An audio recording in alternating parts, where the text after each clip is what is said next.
From now on, this will be my home. Everyone else needs to leave. Wait, why is this happening all of a sudden? After the funeral of my mother, who we had been living with, my mother-in-law and sister-in-law directed harsh words at me. Despite my husband's attempts to mediate, their attacks continued. You're being deceived. Have you been brainwashed or something? Probably, this situation is because of your mother spoiling you. Ultimately, your mother is to be blamed for raising you like this. I could tolerate being criticized myself, but I couldn't stand them blaming my mother. I'm Kimberly, a 35-year-old married woman. I met Matt, who is a year older than me, at work, and we got married 5 years ago. My husband, and my mother had been living together, but a lot had happened over these 5 years. When we got married, I was working at a real estate company owned by my father. I had always been interested in money and the flow of people, so I studied economics in college and applied that knowledge to my job. However, at work, some people recognized my achievements as my own skills, while others simply saw it as my parents' influence. As proof of that, those who spoke ill of me often referred to me not by name but as the boss daughter. And my husband held a top position in the sales department of the same company where I worked. Many women showed interest in him. And being in a relationship, I often felt uncomfortable glances directed my way. Of course, I didn't believe that all my success at work was solely due to my abilities. I recognized that it was a result of the cooperation of those around me. However, I was troubled by the label of the boss daughter that seemed to stick to me in that situation. It was during those difficult days when I was working with these feelings. Then my father passed away. My brother took over as the company's president. Perhaps because of that, the criticism directed at me became even harsher. They made him president because she's a failure, I could hear them saying. I started being mocked as the boss sister more frequently.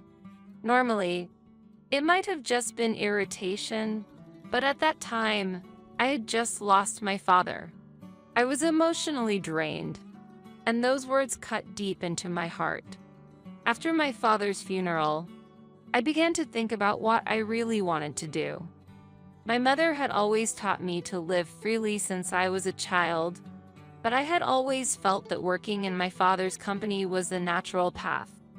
I was satisfied with my current job, but it had many elements that were pushing me to my limits. Continuing like this, I felt that something was missing to inspire me. After much thought, I declared to my husband that I wanted to become an investor. Matt didn't reject my unexpected decision and supported me. What also influenced my career change was living with my mother after my father's death. When I told her I wanted to quit my job and become an investor, she smiled and said, "You should have pursued your favorite path without worrying about your father from the beginning." It was soon after my father's death. Saying such things might seem unreasonable. I might be seen as running away from my colleagues.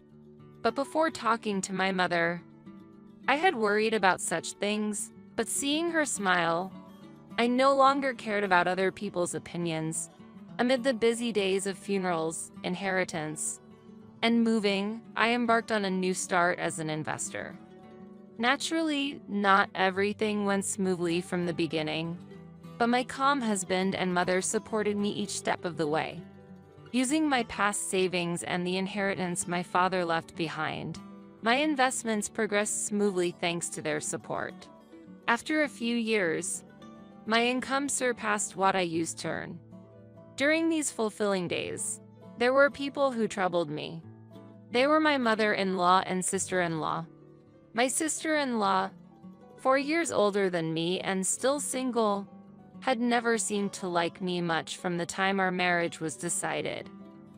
My mother-in-law, despite being the daughter of the company boss, seemed to see me, a working woman, as nothing more than a rich family's daughter. Every time I visited my in-laws, they would wait until my husband and father-in-law were absent and make sarcastic remarks to me. "Can a pampered girl like you do household chores? Housework is women's work. Don't make Matt do it." "Mother, I've been properly taught household chores by my own mother, so there's no problem. But I also work, so Matt and I help each other out in our daily lives. He's willing to share the responsibilities with me." However, my mother-in-law never accepted that. My sister-in-law frequently expressed her dissatisfaction in front of me, saying, "I can't believe a woman letting her husband do household chores." And after my father-in-law's death, my relationship with my mother-in-law worsened even further. "You have it good, don't you? Living comfortably on Matt's income alone. I've had to give up so much since my husband passed away. Why do you get to live freely, Kimberly?" "Mother, as I mentioned before, I earn an income as an investor. I'm not just relaxing at home. Despite appearances, I actually have less free time than when I was working a regular job. Still, you keep saying that while you're cooped up at home all the time. If you're so independent, you could at least give me some pocket money. You don't have children, so you're truly an incapable wife," my mother-in-law criticized. After my father-in-law passed away, my mother-in-law became fixated on money. She misunderstood my tendency to stay home as being unemployed and seemed upset by my financial stability. Nevertheless, I had no intention of providing her with money. My mother-in-law insisted that she could endure it, but every time I visited my in-laws, I noticed new luxury items. Even if I gave her money as she requested, I could easily imagine how it would be spent. I often received sarcastic remarks when visiting my in-laws, but my husband seemed unaware of how his mother and sister treated me. I liked his trusting nature, so I kept the details of his mother and sister's behavior from him. However, I had confided in my mother once. "Why can't I get pregnant?" I had asked. Well, getting pregnant in one's 30s is not uncommon. As I approached 35, I felt a vague sense of anxiety weighing heavily on me. Every time I visited my in-laws, my mother-in-law would ask, "When are you having a baby?" Her words, calling me useless, stuck with me, and I inadvertently mentioned it. However, my mother showed a surprised expression. "I had you at 35, you know? Don't worry, God will bless you at the right time," she said. My heart felt lighter hearing my mother's words, and from then on, I could remind myself that children are a blessing whenever my mother-in-law asked about them. After these tumultuous 5 years, I had finally grown accustomed to this life. Suddenly, my mother passed away. The cause was a subarachnoid hemorrhage. My mother, who had always been cheerful and sunny, passed away, and I sank into deep grief. Even my kind-hearted husband seemed shocked by my mother's death after living together for several years. With the reality of my mother's passing still not fully sinking in, the funeral took place. Many people attended the funeral of my mother, who had continued to work at the company my brother took over even after my father's death. Among them were my mother-in-law and my sister-in-law. It seemed like they arrived when my husband had just stepped away from his seat. While saying, "We're family, so there's no need," they began signing the guest book without flowers or sympathy cards. Faced with my mother-in-law and sister-in-law's lack of condolences, I could only stand there in bewilderment. However, when my husband returned, their attitude changed. "You must be going through a lot too, but I'm sure Kimberly is even more shocked. Please support her properly," they said, as if they were genuinely concerned about me. At that moment, I was already overwhelmed with responding to the words of other mourners. After the funeral had concluded, my husband, Matt, and I returned home. When we were hit with the fatigue of the busy days, the doorbell rang. My husband answered it, and there stood my mother-in-law and sister-in-law. Perhaps my kind-hearted husband thought they had come to comfort me. He unhesitatingly invited them into the house. As my mother-in-law and sister-in-law sat in the living room, they wore ironic smiles while looking at me. And then, they uttered unexpected words. "From now on, this will be my home. Everyone else needs to leave." However, my mother-in-law did not stop speaking. Until now, we overlooked it because her mother was here, but now it's just Kimberly, who is unemployed and is shut-in. If you continue to associate with such a woman, even you will go downhill. We will live here together, so break up with Kimberly. What are you saying, Mom? At a time like this? And what's this about being unemployed? Kimberly may not be working outside, but I've said multiple times that she's an investor. I'm saying it now because it matters. If things continue like this, you will end up supporting Kimberly entirely. Until now, Kimberly was able to act freely because her mother was providing assistance, right? But now that her mother is gone, Kimberly will become dependent on you. As my mother-in-law spoke, my sister-in-law immediately chimed in. You may act like you're working and claim to be an investor, but aren't you just playing around with stock trading? I can imagine a woman like you being a suitable wife. Matt deserves someone better. Wait a minute. Why are you blaming Kimberly like this? She's earning her keep. Don't say she's just playing around. Matt, you might be fooled. Kimberly's mother coddled her all these years and may have brainwashed you. That's right. It's all because her mother spoiled Kimberly. I understand that you are trying to protect her, but fundamentally, it's her mother who raised Kimberly like this that's the problem. My sister-in-law and mother-in-law said. When they spoke ill of my mother, my anger surged all at once. While I could tolerate insults directed at me, I would never tolerate criticism of my mother. Please don't insult my mother.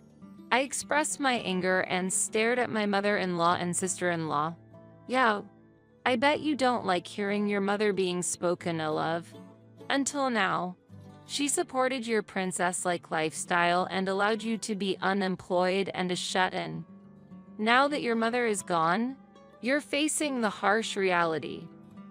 My mother-in-law said, pityingly, while looking at me as if she had won.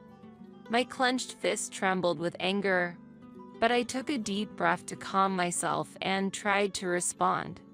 However, before I could say anything, it was Matt who spoke first. Please stop, Mom. Don't insult Kimberly or her mother. Kimberly is working and not just staying holed up at home. She's a capable investor. Both you and I have always supported Kimberly's efforts. If you think she's just playing around, I won't accept it either. Matt, usually composed, raised his voice in anger. Both my mother-in-law and sister-in-law, as well as I, were surprised by this. My mother-in-law seemed unable to grasp the situation and began to defend herself frantically.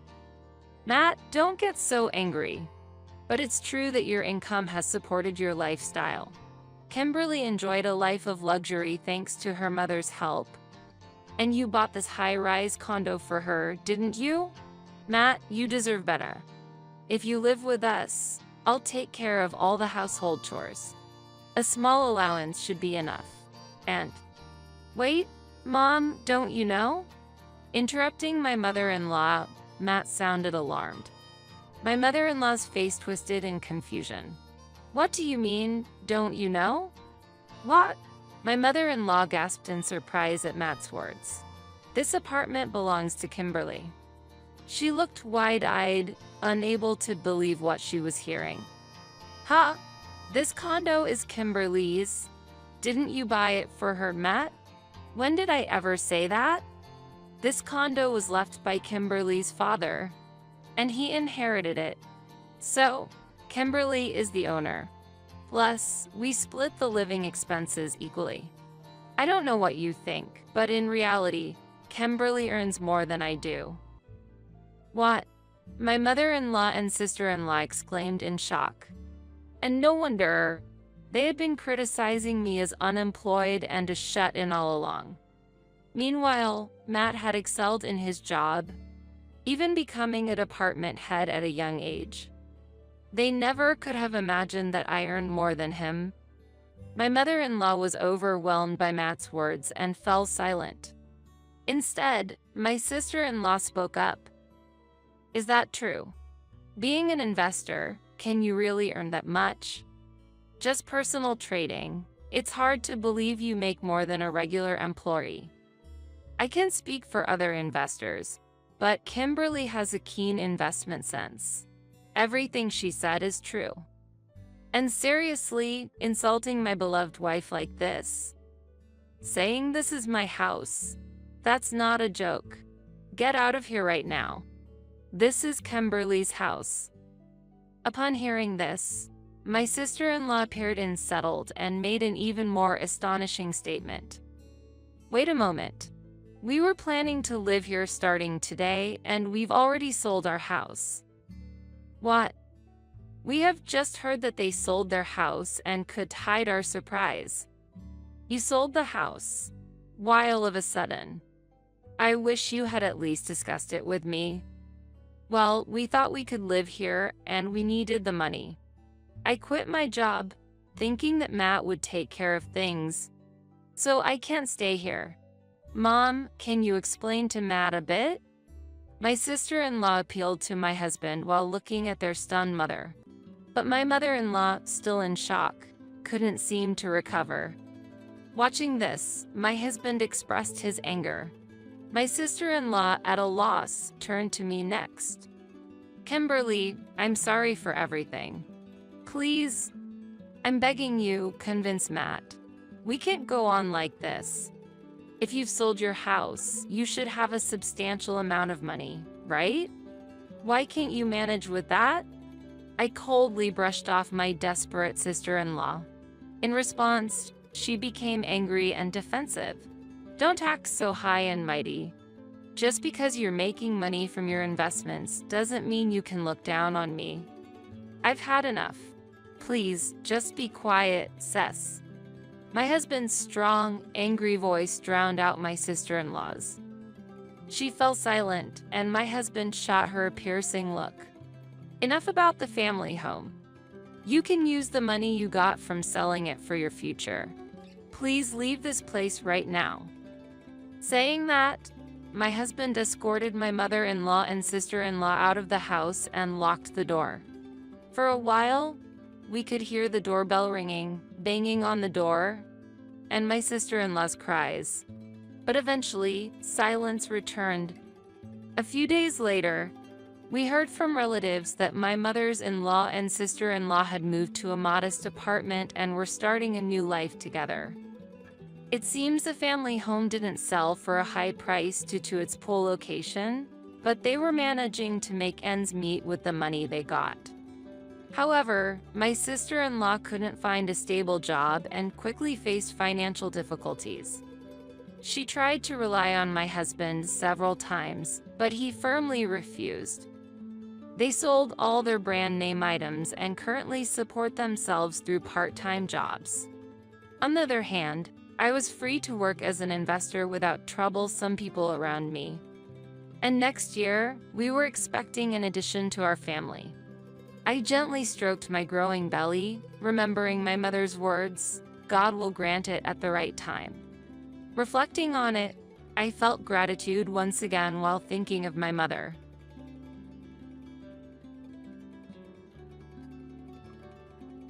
My name is Jane.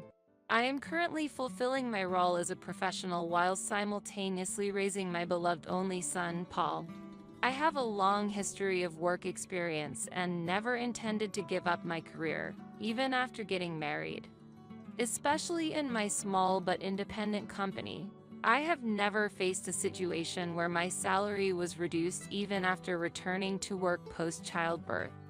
During the leave I took for my son's childcare, I entrusted the management of the company to someone I trust, so I never worried about the management or progress of the business.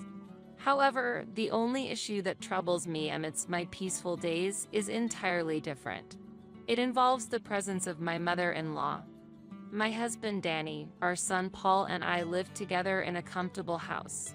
But soon after my father-in-law passed away, my mother-in-law suddenly imposed herself into our home. I assumed she would return to her own home after a short stay, but she chose to continue living with us without showing any intention to leave. When I gently inquired, "How long do you plan to stay with us?" her reaction was unexpected. She became emotional and exclaimed, "How could a heartless daughter-in-law attempt to drive out an old woman like me? After losing my beloved husband, being forced to live alone in my hometown is incredibly cruel." Danny, who had overheard part of the conversation, rushed to her side and comforted her. "Mom, it's okay. I would never kick you out, so please don't cry." After she calmed down, Danny took her to a different room. Once we were alone, he looked at me sharply and accused, "How can you say such horrible things to my mother? Do you not have a heart?" Misunderstandings might have arisen because Danny did not hear the whole conversation, but I had not forbidden my mother-in-law from living with us. As I explained, I was just asking how long you plan to stay, not that I wanted her to leave. He retorted, "Asking about the stay sounds like you want her to leave early. Can't you understand other people's feelings?" I regret using inappropriate words, but I never intended to drive her out. However, Danny, taking my mother-in-law's excessive reaction at face value, seemed to have decided I was in the wrong. I had no choice but to leave the situation as it was, making my daily life's small troubles deepen due to complex family relationships and the nuances of emotions involved. As a business owner, mother, and wife, I juggle these roles daily, trying to balance each. I wonder how long my mother-in-law plans to stay in our home. Asking her directly would likely result in her accusingly crying and appealing to Danny, so I hesitate to ask directly. Yet, when I contemplated how long she might stay, she unexpectedly announced, "I've sold my old house, so I'm moving all my belongings here," in front of the moving company truck parked outside our home, leaving me speechless. It was my day off, and I had planned to take Paul to the amusement park. However, Danny approached my mother-in-law, suggesting, "Then, today will be for sorting things out." This visit to the amusement park was a promise made long ago, eagerly anticipated by Paul, who looked disappointed when he asked, "Mom, what about the amusement park?" "Don't worry, Paul. As promised, we're going to the amusement park," I reassured him. Danny frowned and showed his dissatisfaction, asking, "Are you planning to leave the luggage unattended just for going to the amusement park?" I confidently argued, "Why should we change our plan for a family visit to the amusement park, breaking a promise to our child for sorting luggage?" I find such behavior unacceptable. The visit to the amusement park had been planned weeks in advance, with all preparations made for that day. Yet, I was not informed about the move, and when told today was the day for unpacking, I prioritized the plans already set. Nevertheless, my mother-in-law began to cry exaggeratedly, claiming Jane finds living with me uncomfortable. That's why she prioritizes her child over me. Hearing this, the movers, either feeling the situation was deadlocked or tired of my mother-in-law's exaggerated performance, quietly pointed out, "Unpacking can wait. Shouldn't promises to children take priority? And did you properly inform your wife about the move?" Upon hearing the calm comment, my mother-in-law blushed and felt ashamed. Danny, witnessing this development, did not defend her but merely looked at me intently. It appeared that Danny prioritized helping his mother with the move over our planned enjoyable family visit to the amusement park. In light of this situation, I decided to take my son, Paul, to the amusement park as previously planned. Unfortunately, this choice created a noticeable distance between my husband and me. One day, my mother-in-law said to me, "Jane, would you mind staying at home on your next day off?" I asked her why. "The truth is, I want to spend time with Paul. But since you always monopolize him, I hardly get the chance to play with him," she complained. This request came about a week after she had moved into our house without permission. She probably overheard my plans to take Paul to the shopping mall on my next day off. Suddenly, she forbade me from visiting the shopping mall, asserting, "Danny, Paul, and I will go to the shopping mall, so you should stay at home." Normally, there would be an option for the whole family to go out together, but excluding me seemed very selfish. Having witnessed her previous fake crying and such behavior, I could no longer trust her words. Therefore, considering it unthinkable to leave my child with someone I couldn't trust, I suggested, "Why don't we all go out together?" Although she looked displeased, she could not directly accuse me of being mean and reluctantly agreed. At the shopping mall, I began selecting clothes for Paul as originally planned, choosing slightly larger sizes considering children's rapid growth. My mother-in-law interrupted, "Why can't you choose the right size? This is the perfect size for Paul, bringing a size that fits him right now." Even when I explained, "Children grow fast," she argued, "when he grows, we can just buy new clothes. There's no need to save so much." I was dumbfounded by her short-sightedness. Selecting perfectly fitting clothes and buying new ones every time they become small is clearly a waste of money. We didn't have the financial leeway to spend money in such a way at our house. When I hesitated to purchase, Danny appeared and pointed out, "I support the family financially. If you try to save, it makes me look stingy to others." Eventually, Danny covered the shopping expenses for my mother-in-law. Paul wore his new clothes comfortably for a while but soon complained, "These clothes are too tight now," and stopped wearing the clothes chosen by my mother-in-law. She seemed to have mixed feelings about this change. Out of necessity, I passed the outgrown clothes to a colleague's mother I had befriended at the daycare. This act was well received, making me feel happy. However, the existence of the daycare seemed undesirable to my mother-in-law. "Why do you need to leave Paul with others when I'm here? Moreover, continuing to work with a child is not good for their education," she criticized. I couldn't agree with this point, responding, "The reality is, we can't make ends meet without my job," but she just snorted, "How much do you even earn?" I'm confident Danny's earnings surpass that. "We can manage without your help. Besides, you're probably a burden at work anyway." It seemed possible that Danny hadn't told his mother about my role as a business owner.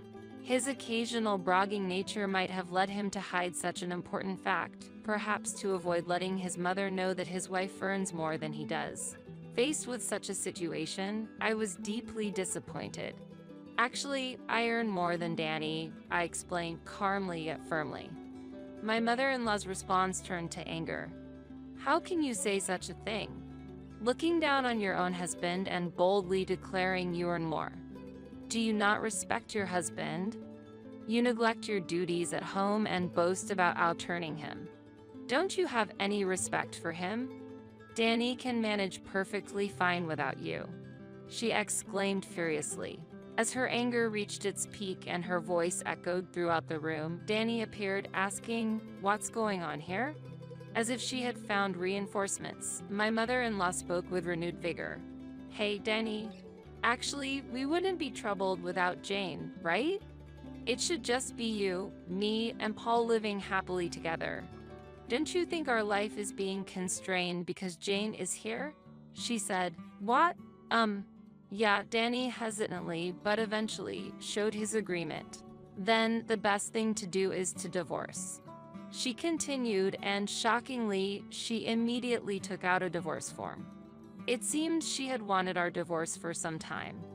I no longer had any expectations for a father who prioritizes his mother over his child. However, I had no intention of giving up custody of my child. "It seems my presence is entirely unwelcome. If you wish for a family of 3, then I shall leave this house," I responded calmly. And without hesitation, I signed the divorce form she proposed. Despite forcing me to cancel our amusement park plans and insisting on helping with the packing, as soon as I started preparing to move out, she took Danny on a trip. Though she invited Paul to a trip, He had seen her unpleasant behavior towards me and still resented her for nearly causing us to miss our amusement park trip. He chose to stay with me, declining her invitation. Thus, Danny and she ended up going on a trip alone. I took this opportunity to move mine and Paul's belongings to a new home. I also left a letter stating that the responsibility for future rent payments, custody, and property division would be Danny's, as outlined through a lawyer. Returning from a week-long trip, Danny and his mother, unaware of the situation, contacted me surprisingly quickly. "Jane, why did you take Paul with you?" "Mom is worried. I'm supposed to have custody, aren't I?" he accused. It became clear at that moment that Danny had not yet read the letter I left. "Please read the letter on the living room table," I said. Danny replied, "Oh, Mom said she would look at it first. I've outlined that you'll be taking on $4,000 rent responsibility, that I will not transfer Paul's custody, and that we'll discuss property division through a lawyer," I explained. "Rent is $4,000, he exclaimed in surprise. He knew the housing was rented and that I had been making the payments, but he was unaware of the specific amount.